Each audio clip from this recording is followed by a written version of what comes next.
ஏதோ லெட்டர் மாதிரி இருக்குடா. அப்பா ஏதோ லெட்டர் எழுதி வச்சுட்டு போயிருக்கிறாரா?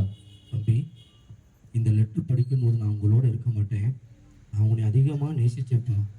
உங்கள் அம்மா இல்லாத போது உன்னை நான் எவ்வளோ பாசமாக பார்த்துக்கிட்டேன். நான் ஒவ்வொரு சொல்கிற வார்த்தையும் உங்களுக்கு விளையாட்டுத்தனமாக போச்சு.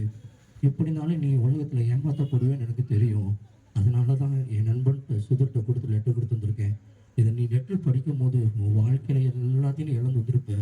என்னை தேடி நீ வருவ அப்படின்னு எனக்கு நம்பிக்கை இருந்துச்சு. ஆனால் உன் கையில் அன்னைக்கு ஒரு பரிசுத்த வேதாகம் கூட தெரியல. இனியாச்சும் இந்த வேதாகம் பற்றி நீ பிடிச்சிக்கோ தம்பி. கர்த்தர் உன்னோட இருக்காரு. பைபிள் வசனம் படி சொல்லுது, அவருடைய வார்த்தை நம்மளுடைய பாதைக்கு வெளிச்சமும் தீபமா இருக்கிறது. உன் வாலிப பிரயத்தனம் சிருஷ்டிக்கிற என்னென்ன இனியாச்சும் இந்த பைபிள் பிடிச்சிக்கோப்பா. அன்னைக்கு ஒரு நாள் நான் மீண்டும் ஒன்று வந்து நான் காக்க வருவேப்பா. அப்பா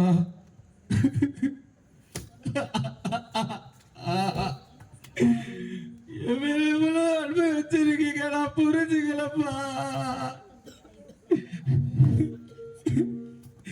எனக்கு இவ்வளோ நேசிச்சுங்க. நீங்க உங்க பிள்ளையான அன்பு வச்சுங்க. ஆனா நான் உங்களை ஒரு அப்பா அம்மா கூட பார்க்கலையே.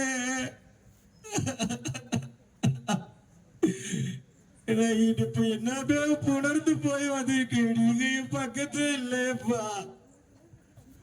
எனக்காக எவ்வளவு செஞ்சீங்க. எனக்காக என் மேல எவ்வளவு அன்பு வச்சுங்க.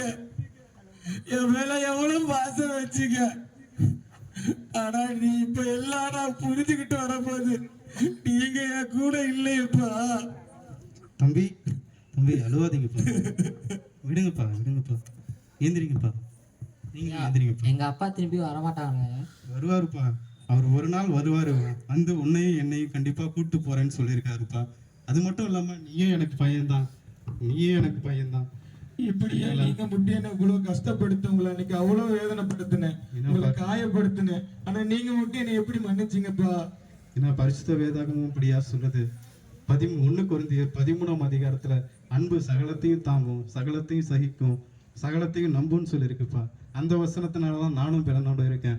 நீங்களும் பிறனோட இருங்க. ஒன்றும் பிரச்சனை இல்லை, பார்த்துக்கலாம். சரிங்களா ஐயா? இப்ப நான் என்ன செய்யணும் ஐயா? நீங்க உங்களோட பாவத்தெல்லாம் அறிக்கையிட்டு மணந்து முடியுங்கல்ல, அதுவே எனக்கு சந்தோஷம் தான். இப்பதான் கிறிஸ்து உங்க உள்ளத்துல பிறந்திருக்காரு. இதுதான் உண்மையா கிறிஸ்துமஸ்.